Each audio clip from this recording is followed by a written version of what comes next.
Alors du coup, on est parti pour jeu testé, avis donné, partie 14. Et aujourd'hui, on va parler de jeux récents et des jeux qui ne sont pas récents. On va parler de Pharaon, de Roll and Bump, de Pock and Roll, de Balloon Pop, de L'ombre du Kraken, de God's Love Dinosaur et de la forêt de Savernake. Donc voilà, je vais comme d'habitude vous parler un petit peu, vous expliquer vite fait, même si des fois je fais un peu trop long, je vais essayer de vous expliquer vite fait les jeux, et puis je vous donnerai mon avis, et je vous dirai comme d'habitude si j'ai fait une partie, plusieurs, ainsi de suite quoi. Comme d'habitude. Allez, on est parti. Donc le premier jeu, oui, et comme d'habitude, j'utilise maintenant MyLudo, parce que c'est plus sympa d'aider cette équipe française. Alors, Pharaon, c'est un jeu qui date de 2019. J'ai fait une seule partie.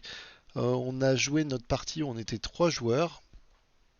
On est sur un jeu où il va falloir, où on va galérer à avoir des ressources et ces ressources vont nous permettre de récupérer des bonus, des cartes et ainsi de suite.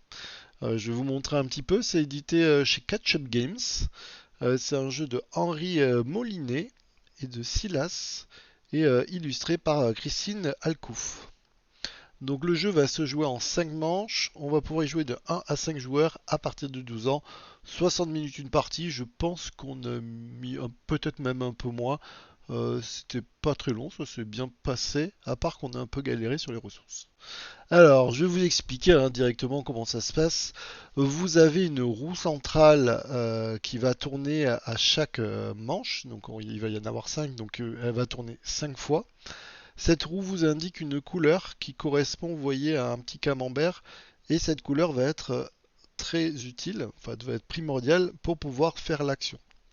C'est-à-dire que à chaque fois que ça va être à notre tour de jouer, on aura deux actions possibles, soit utiliser des ressources pour récupérer des cartes ou des bonus, soit décider de passer. Voilà, c'est tout simple. Donc si jamais je veux récupérer par exemple une carte qui se trouve ici, on voit qu'il va falloir forcément que je donne un jaune. Donc il va falloir que je donne une ressource jaune ou une ressource joker que je vais positionner ici. Et par exemple, si je veux récupérer une de ces cartes, il va falloir que je donne un rouge, un noir, un vert, un bleu, et vous voyez qu'il y a un jaune. Mais comme je l'ai déjà payé, à chaque fois qu'on payera un coût au milieu, on n'aura pas besoin de payer le coût supplémentaire ici. Donc en gros, ça me coûtera qu'un jaune, un bleu, un vert, un noir et un rouge. Et après, je vais pouvoir prendre une des trois cartes, celle qui m'intéresse. Il y a des cartes qui, en haut, c'est des points de victoire, et en bas, ça va être des bonus, ainsi de suite. Je ne vais pas rentrer dans les détails parce que sinon ça va être trop long, mais voilà, c'est pour vous donner un petit peu l'esprit. Si jamais je me mets ici, ben, je donne un noir, et vous voyez que si il faut que je donne trois noirs, donc trois ressources identiques, donc par exemple trois noirs, et je pourrais prendre une carte qui se trouve ici. Les cartes, on voit qu'il y a, alors je sais pas si je joue. Ouais, on voit, il y a 6 points de victoire par exemple sur cela et ça me donne une ressource verte, une ressource bleue. Alors vous allez voir que dans ce jeu c'est très très utile les ressources. Pourquoi? Parce que si vous n'avez pas de ressources, bah, vous allez passer. Et du coup ça va être embêtant parce que vous n'allez pas faire grand chose. Donc les ressources c'est le nerf de la guerre dans ce jeu. Donc vous voyez par exemple ça serait intéressant de prendre ça là. Il y a moins de points de victoire mais par contre j'ai un noir, un bleu et un blanc qui est un joker. Donc ça pourrait être cool. Ici, ben, il faudra un rouge plus les ressources indiquées qui se trouvent ici et ça me permettra de monter sur des pistes, récupérer des ressources, ainsi de suite. On aura ici, alors normalement il y a des petits jetons qui sont positionnés ici, mais pareil, quand je pose un vert, je vais pouvoir récupérer ça. Et là, ça dit que si je pose un deuxième vert, enfin une deuxième couleur comparée à celle qui est là, de la même couleur, donc deux verts, je pourrais prendre aussi un petit jeton qui se trouve au milieu. Et nous avons ici un système, vous voyez, ben, d'ailleurs il y a quelqu'un qui l'a fait avec le bleu. Il a donc payé un bleu et puis il a payé un jaune, un vert et un noir pour venir positionner son pion qui va se décaler. Et donc là on voit qu'il a 24 points de victoire. Donc là ici c'est clairement des points de victoire qu'on va décaler. Mais attention, vous voyez que on est limité en nombre de cases. Donc c'est-à-dire que si tout le monde s'y met, ben, toi tu pourras plus y aller. Donc là il va y avoir ce truc qui est intéressant. Qu'est-ce qui se passe si jamais on passe? Et bien si jamais on passe, on va se positionner dans la pyramide. Le premier coup, on gagne rien. Mais si quand ça revient à toi, tout le monde a continué à jouer, bah, tu vas pouvoir avoir un bonus sur la pyramide. Et si les gens continuent à jouer, bah, tu auras un autre bonus. Donc ça, c'est plutôt utile. Voilà. Fin de partie au bout des 5 manches, on va compter les points, donc on comptera les points des cartes. On comptera aussi, vous voyez ici, de chaque côté, il y a des indications. Là, par exemple, si je veux gagner les 8 points de victoire, il faudrait que j'ai récupéré 2 cartes rouges, et il faudra aussi que j'ai avancé de 2 ici, vous voyez, au niveau de la pyramide. Donc il faudrait que j'ai avancé de 2. Et si je remplis les conditions, et bien dans ce cas-là, je gagne aussi les points de victoire ici. Pareil pour ici, vous voyez, donc on peut gagner des points comme ça. Les scores, ça peut faire des gros scores, hein, ça peut être dans les 100 et quelques. Voilà. Du coup, on y a joué à 3. Moi, j'ai la première partie, j'ai trouvé que c'était pas mal, mais j'ai trouvé que on manquait de ressources et c'était très dur. Si tu manques de ressources au début, c'est un peu hard. Alors à chaque fin de manche, celui qui passe va pouvoir choisir une carte ressources, donc c'est des petits jetons ici là. Mais en fait, après tu comprends que c'est le but du jeu. Le but du jeu, c'est que tu galères en ressources et qu'il faut que tu te débrouilles à faire tes actions, à réfléchir un petit peu. Moi, j'ai trouvé ça pas trop mal. Celle qui nous l'a présenté, elle aime bien. Et on a joué avec une troisième personne qui, elle, a subi la partie et qui a trouvé que c'était trop dur. Et elle a galéré, du coup, elle pouvait pas faire grand-chose, donc elle passait, et puis voilà. Moi, il y a un tour, il y a une manche où j'ai passé dès le début, en fait. Pour que justement, eux, ils continuent à jouer, et pour que je puisse récupérer des bonus dans la pyramide. Donc, c'est des stratégies. Voilà. La note, je vais mettre un 7. La question, est-ce que je le mettrai dans ma ludothèque? Je ne pense pas, parce que j'ai quand même pas mal de jeux. Mais si on me demande de refaire une partie, je dirais oui. Donc je lui mets un petit 7. On a joué à Roll and Bump. Donc ça, c'est un jeu de chez Gigamic, de 2 à 5 joueurs. À partir de 8 ans, on est sur un jeu de dés. Le principe, je sais plus, ah oui, Boom Editeur et donc Gigamic. Et oui, c'est l'auteur, c'est Louis-Nicolas Dozois et l'illustrateur, c'est Bernard Cabarou. Le principe, donc, on va positionner, bon, on va prendre ça, tant qu'à faire. On va prendre ce photo. Le principe, c'est qu'on va mettre des cartes au milieu. Il va y en avoir plus ou moins en fonction du nombre de joueurs, ainsi de suite. Et le principe, c'est qu'on a des dés. On va jeter les dés et on va jouer chacun de notre tour. Et on va pouvoir jeter jusqu'à 3 fois nos dés, comme Williams en fait. On choisit les dés qu'on veut jouer, ainsi de suite. Et après, on va venir positionner nos dés sur les cartes. Donc là, on voit par exemple que sur cette carte, il faut des 2. Bah, je peux en mettre un, mais je peux en mettre 2 ou 3, ainsi de suite. Ici, on voit qu'il faut faire une suite. Vous voyez, un, 2, 3, 4. Il a fait une suite. Ici, il faut des 4. Ici, il faut une suite avec 5 chiffres. Ici, il faut des 5. Et ainsi de suite. Celle-ci, il faut 5 dés identiques. Et donc je vais positionner mes dés ben, comme bon me semble et il faut savoir que après ça va être au joueur suivant qui lui va venir positionner ses dés. Le truc c'est que là vous voyez par exemple si je suis le vert et que j'ai posé un 3, si le joueur suivant ou ceux d'après mettent 2-3, et ben il me vire. Donc du coup je vais virer mon dé et je vais pas pouvoir récupérer la carte. Donc il y a tout un esprit de se dire est-ce que j'en mets beaucoup pour protéger ma carte ou pas. Alors là où vous voyez 1, vous voyez 10, ça c'est des points de victoire, donc vous allez me dire, bah, celle-là elle est plus intéressante, effectivement. Celle-là vaut 7, mais par exemple, celle-là, vous voyez, il a fait une suite 1, 2, 3, 4, mais si moi je fais 2, 3, 4, 5, ben, je le vire en fait, tout simplement. Mais je le vire, mais pour récupérer la carte physiquement, faut que ça fasse tout le tour, tout le tour des joueurs, et quand ça revient à moi, je récupère mes dés qui sont positionnés sur les cartes, ainsi que les cartes. Et il y a un autre aspect, c'est qu'en fait, on va marquer des points en fonction des couleurs des cartes. C'est-à-dire, plus j'aurai d'une même couleur, plus j'aurai de points. Donc ça peut être sympa. Non, je voulais voir s'il y avait l'aide de jeu, mais non, c'est pas indiqué. Donc voilà le principe du jeu. C'est pas très compliqué. Moi j'ai joué. Moi j'aime bien les jeux comme ça, pas très compliqués. Par exemple pour jouer en famille, ainsi de suite. Mes joueurs ils ont pas accroché plus que ça. Ils ont dit ouais, c'est pas mal, mais bon, j'ai senti que c'était pas l'engouement suprême. Moi, du coup, ça c'est le mien, hein, on me l'a pas offert. Mais moi j'ai trouvé ça. Moi j'ai mis un 7 aussi. Moi j'ai aimé quand même. Vous avez vu, aujourd'hui je suis très rapide. On est toujours dans les dés.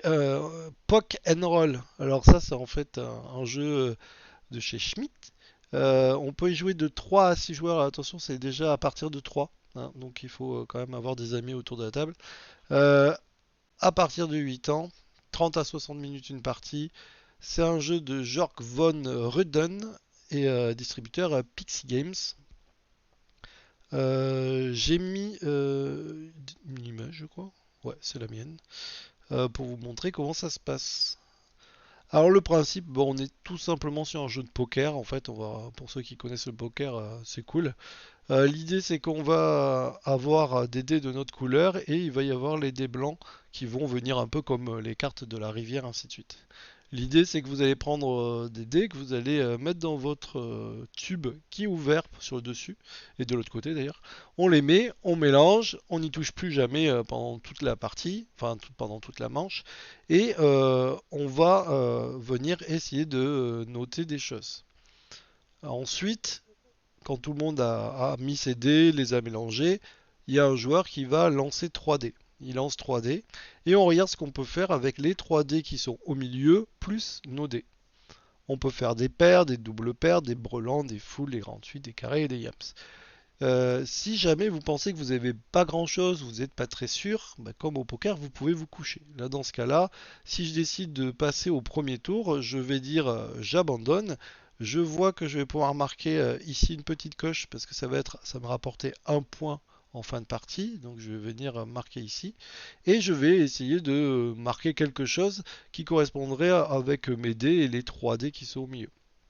Ceux qui pensent qu'ils auront un bon jeu vont continuer. Donc du coup, on va faire un deuxième tour.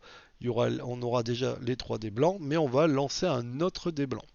Et donc avec les 4 dés blancs plus nos dés, on va essayer de faire quelque chose. On est au deuxième tour. Donc là, il y en a qui peuvent arrêter et noter bien sûr s'ils ont fait un full, un brelan, ainsi de suite.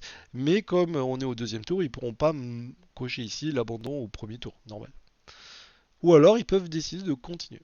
Le truc, c'est que si jamais tu décides de continuer, à la fin, il n'y en a qu'un qui peut gagner. Donc, il faut faire attention.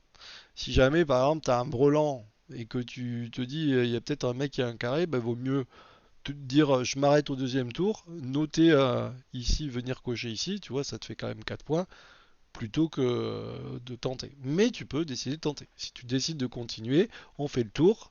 Tous ceux qui continuent, eh bien, on va lancer le dernier dé blanc. Donc on va utiliser tous les dés blancs plus les nôtres et on va regarder ce qu'on fait.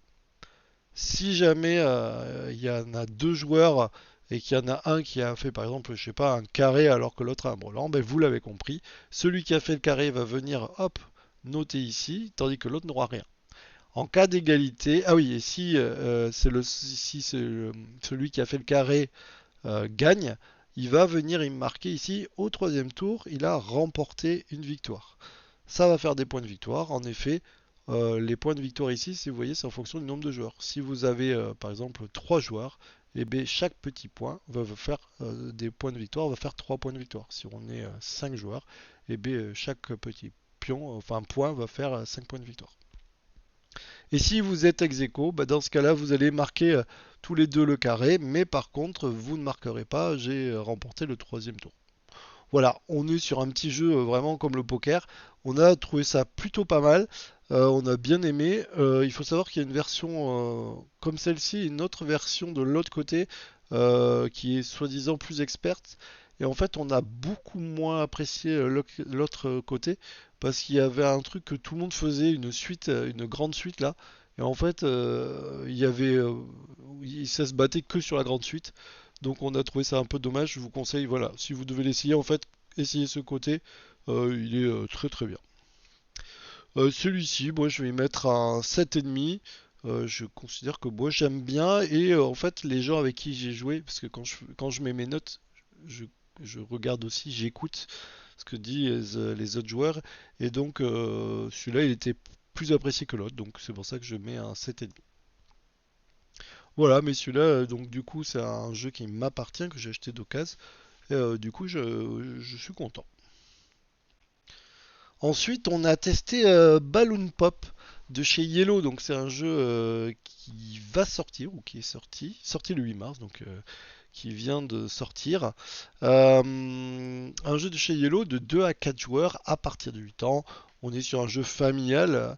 C'est un petit Tetris inversé, comme je l'appelle.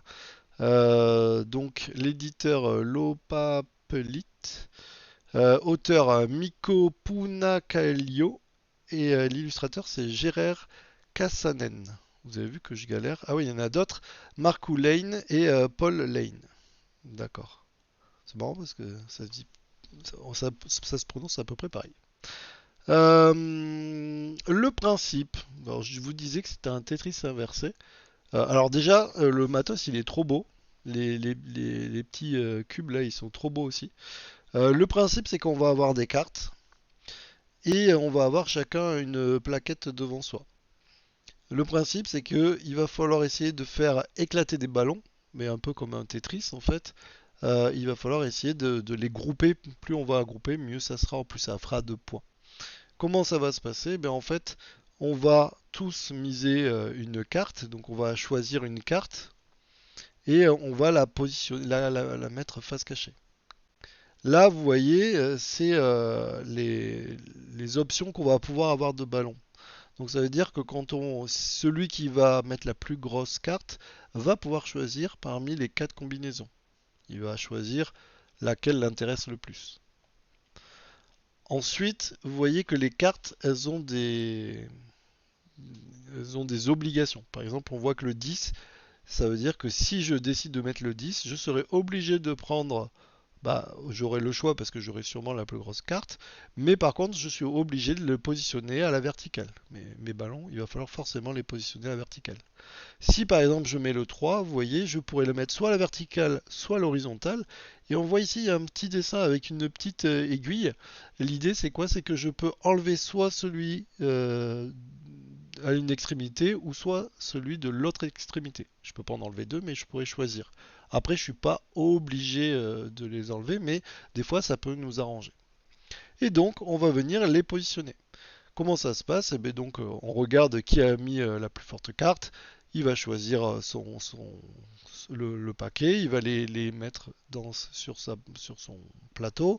La deuxième plus forte carte va récupérer, ainsi de suite. Et les ballons, en fait, c'est pour ça que je disais un Tetris inversé, c'est que les ballons, ils montent, ils sont légers, il y a de l'hélium dedans, donc ils vont monter. Et donc, ils vont venir se positionner en haut. Comment ça se passe? Si jamais vous avez des ballons, vous voyez, avec des petits pops comme ça là, si jamais vous en avez deux, au moins deux, ils vont péter. Donc s'il y en a deux qui se touchent, ils pètent. Pas forcément la même couleur. Je peux avoir un bleu comme ça et un rouge comme ça, s'ils se touchent, ils pètent. Et si jamais ils pètent, eh bien, ça me fait gagner un point de victoire. Et donc du coup, ça va potentiellement, si jamais ça pète un peu plus haut, ben, vous imaginez, ça va, comme au Tetris, vous savez, ça va remplir les trous vides, en fait, ça va descendre. Les couleurs, et bien en fait, c'est quand vous arriverez à avoir, alors je ne veux pas dire de bêtises parce que j'ai fait qu'une partie, mais je crois que c'est dès que vous avez 5 couleurs, ça va popper et vous allez gagner des points. Si jamais vous faites plus grand, ben, ça va vous rapporter encore plus de points. Parce qu'en fait, c'est le nombre. Par exemple, si j'ai 5 bleus, ça va me rapporter 3 points parce que je crois qu'on enlève 2 points et après ça fera 3 points. Et donc on va venir mettre les points ici. Celui qui aura le plus de points aura tout simplement gagné la partie. En fin de partie, vous voyez ici, il y a des petits 1 et des petits 3. En fin de partie, toutes les colonnes vides vous rapporteront un point, puisque le but du jeu, ben, comme un Tetris, c'est essayer d'en enlever, éliminer au maximum. Donc c'est intéressant de vider au mieux. Et pareil, toutes les lignes, enfin les 3 premières lignes, si elles sont vides, ben, vous voyez, ça vous rapporte 3 points. Donc voilà, c'est un petit jeu sympa.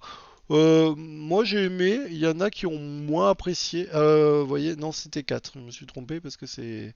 Ah ben voilà, c'était ça que je cherchais, pour pas dire de bêtises. Donc ça pop à partir de 4, d'accord? Et vous enlevez, vous en enlevez 2 au niveau des points. Donc une zone de 4, ça vous rapporte donc 2 points. Et là, vous voyez, quand il va faire popper la zone jaune, celui-ci va remonter forcément, et donc ça va pop. Et donc ça va me faire un point. Voilà le principe du jeu. Moi j'aime bien les jeux comme ça. Après, mes joueurs ont pas forcément accroché. Ils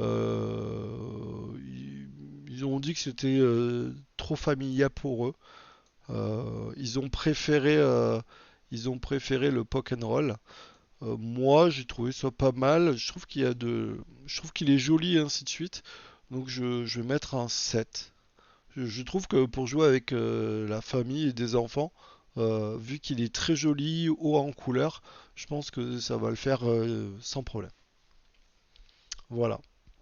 Je vous ai pas fait la vidéo règle. C'est un jeu que j'ai reçu par Yellow, mais je vous ferai la vidéo règle sans problème. On a joué à l'ombre du Kraken. Donc ça, c'est un jeu, alors attention, il faut avoir des amis beaucoup autour de la table. C'est un jeu d'ambiance à rôle caché entre 5 et 11 joueurs à partir de 12 ans et des parties entre 60 et 120 minutes. Si je regarde, c'est un jeu de DR Hans Ho et de l'auteur c'est Michael Cheney. Ah, ils sont plusieurs. Tobias Imish. Et les illustrateurs, c'est Hendrik Noack et James Churchill. Alors, on va regarder les photos. Voilà, je vais vous montrer. Il y a vraiment de la super qualité. Niveau matos, il y a la boîte avec le petit coffret avec le fond rouge, ainsi de suite, les aides des différents bonus des cartes. Donc ça, c'est cool. Et l'idée, c'est qu'on est des pirates, on est tous dans un bateau.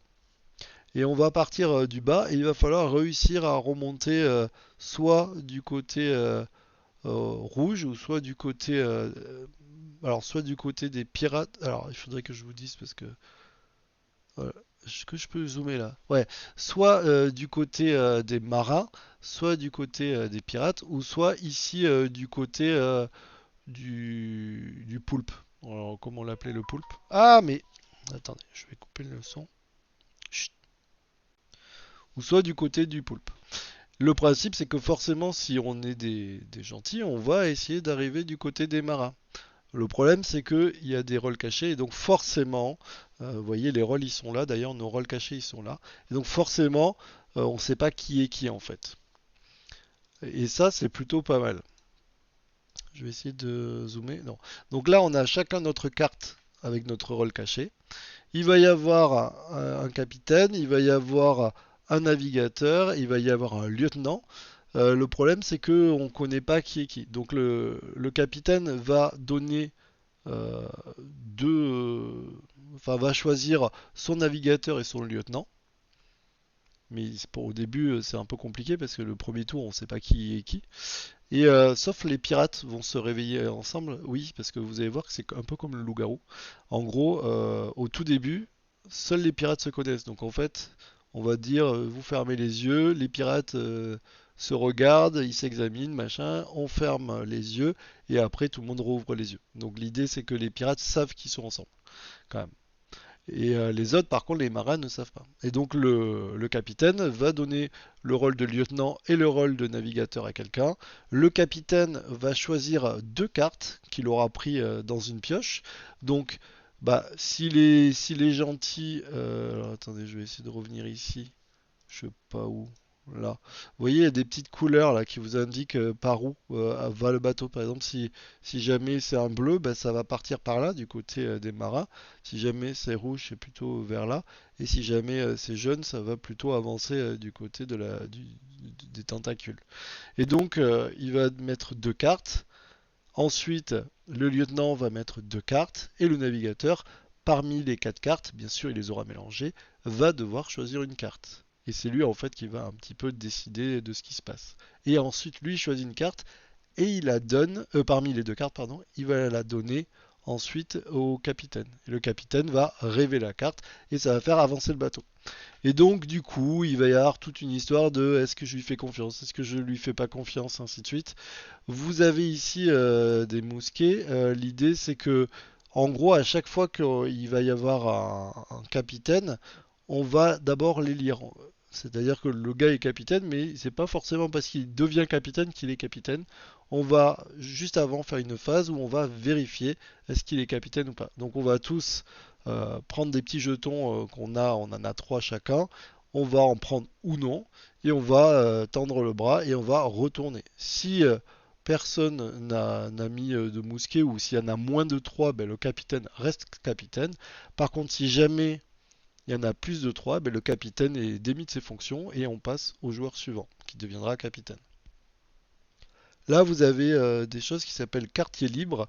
En fait, ça veut dire quoi? C'est que, en gros, une fois que vous avez eu un rôle de lieutenant ou un rôle de navigateur, vous ne pouvez pas l'être au prochain tour. Ça évite que si jamais on sait qui est qui, c'est un peu facile, donc ça évite de faire ça. Non seulement aussi, c'est quand on va jouer une carte pour se déplacer, et bien sur chaque carte, il y a des pouvoirs, et donc les pouvoirs sont indiqués ici. Et par exemple, on va avoir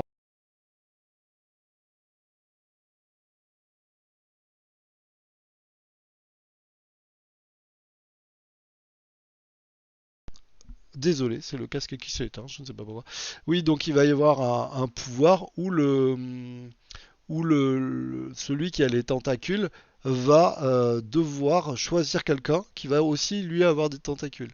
Il va renforcer son équipe. Et donc du coup, l'idée c'est que là c'est pareil.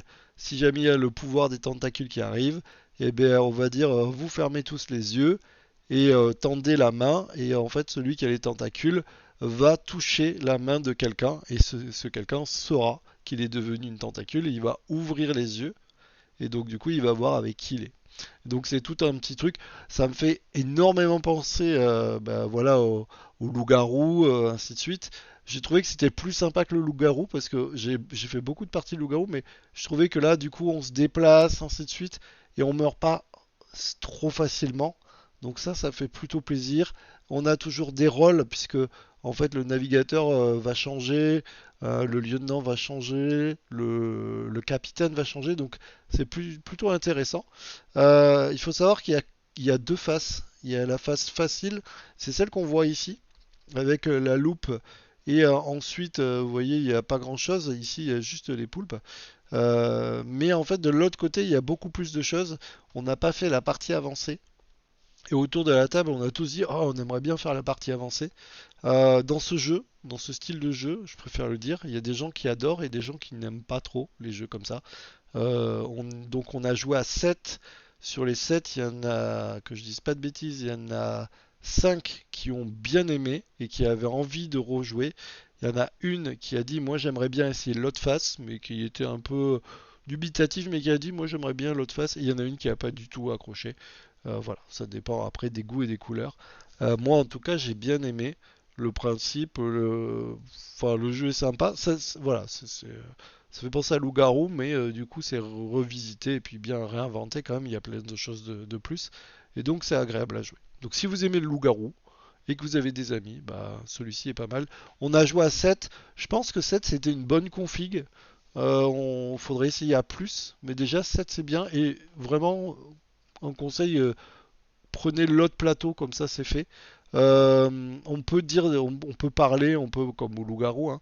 Qu'est-ce qui se passe si votre bateau il arrive sur une loupe? Et bien en fait, le capitaine actuel va prendre une carte de quelqu'un et va connaître le rôle. Et donc il va le remettre.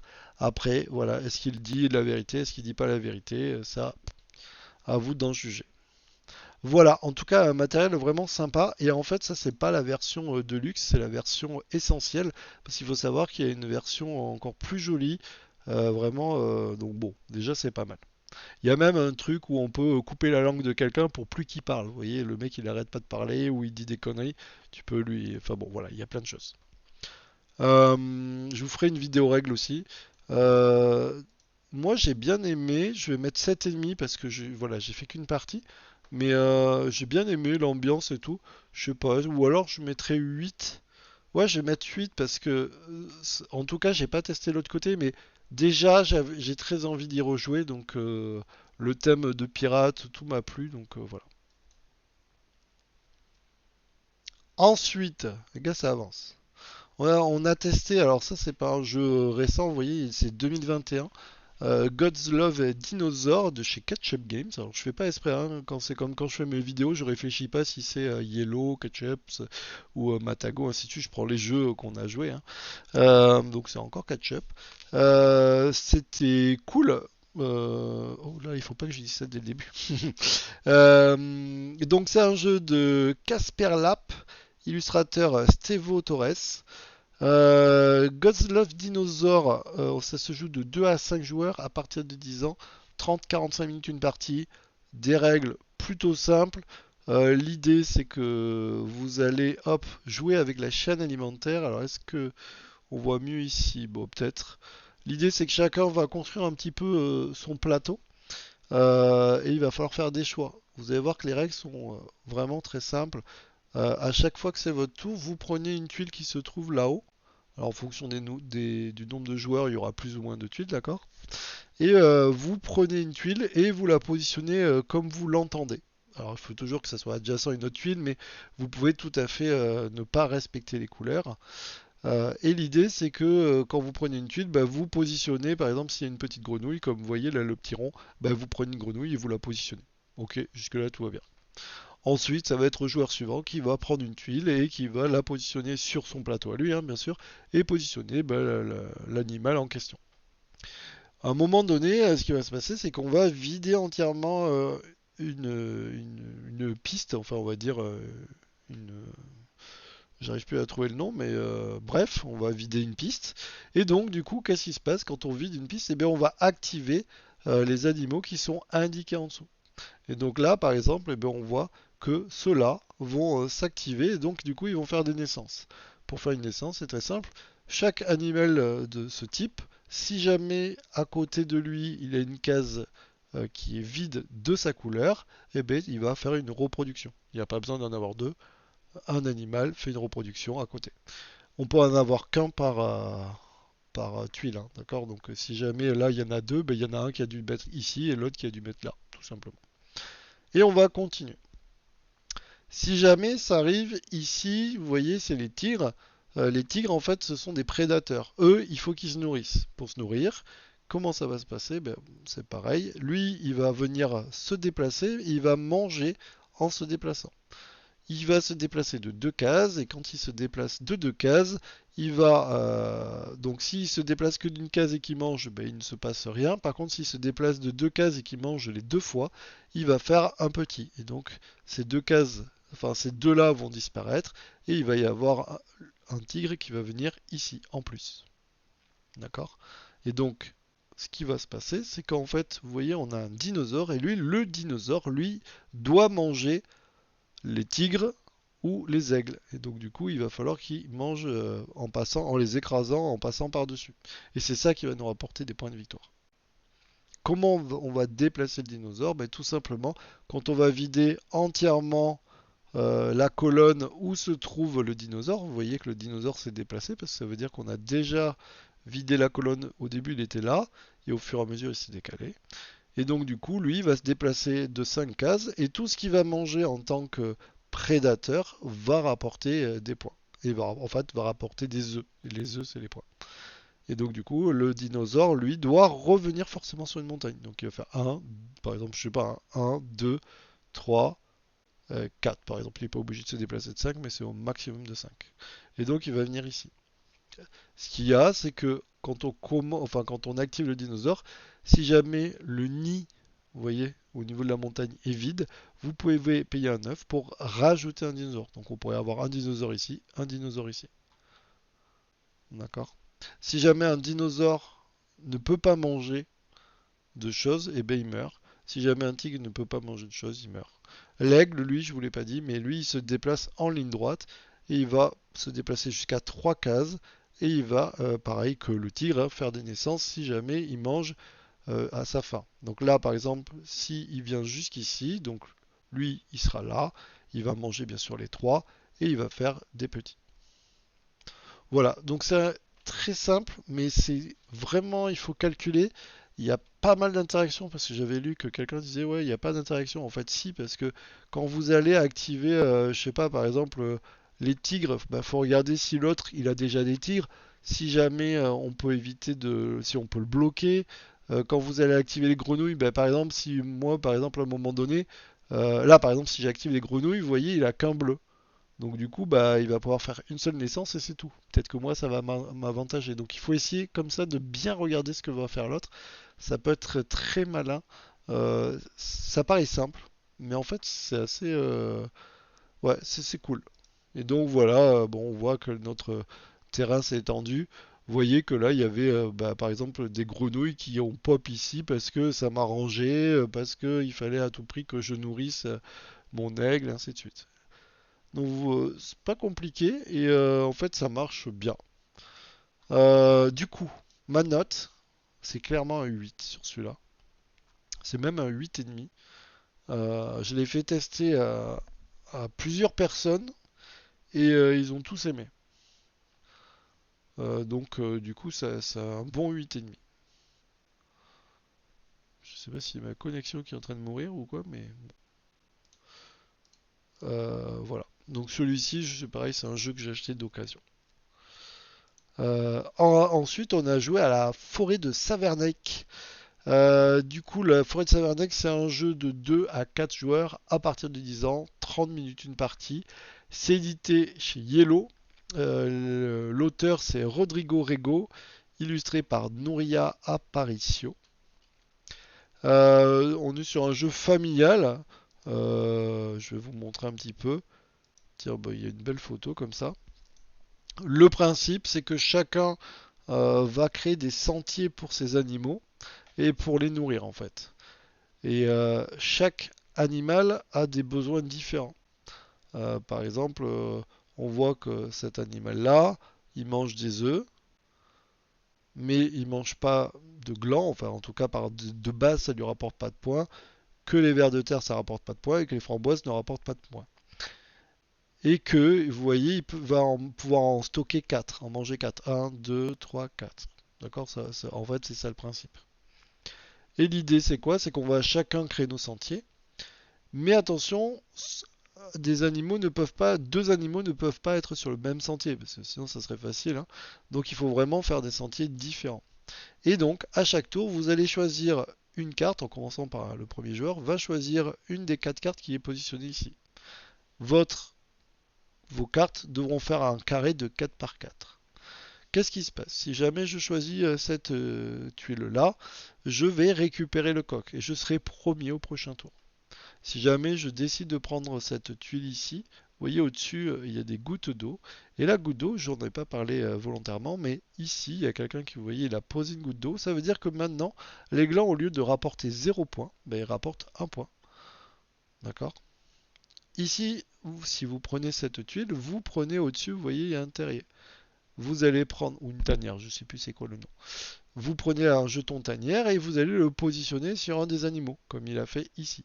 Ça veut dire que là, ici, au lieu d'en stocker 5, de prendre les 5 premiers, ben, il va pouvoir en prendre jusqu'à 6. D'accord? Si jamais vous prenez celui-ci, ben, c'est un animal, donc ça vous permet plus tard de récupérer des points, ainsi de suite. Vous notez aussi qu'il y a ici des points de victoire. À chaque fois, chaque animal rapporte plus ou moins de points de victoire. Du coup, ça donne ça. Là, on avait fini, on a joué à 3. Et vous voyez, et ben du coup, là, cet animal donc peut porter jusqu'à. Il y avait un 3 dessous, donc jusqu'à 4. Et donc, du coup, bah, on va compter 1, 2, 3, 4. Donc, on voit qu'il pourra. La framboise ne compte pas, peu importe la valeur. Les gouttes d'eau, vous vous êtes limité à 1 par nourriture. Vous ne pouvez pas mettre plusieurs gouttes d'eau sur la même nourriture. Et donc vous devez faire voilà, votre carré de 4 par 4. À la fin, une fois que tout le monde a fait son carré de 4 par 4, on compte celui qui a le plus de points. Celui qui a le plus de points a gagné la partie, tout simplement. Si jamais vous êtes curieux, je vous ai fait la vidéo de présentation et la vidéo règle. Et c'est ça qui est cool sur MyLido, c'est que je vous mets mes vidéos. Donc comme ça, vous pouvez voir. Donc quand vous avez si vous voulez voir le pitch ou juste voir rapidement, bah, vous faites la présentation rapide et sinon vous regardez les règles. On est sur un jeu familial.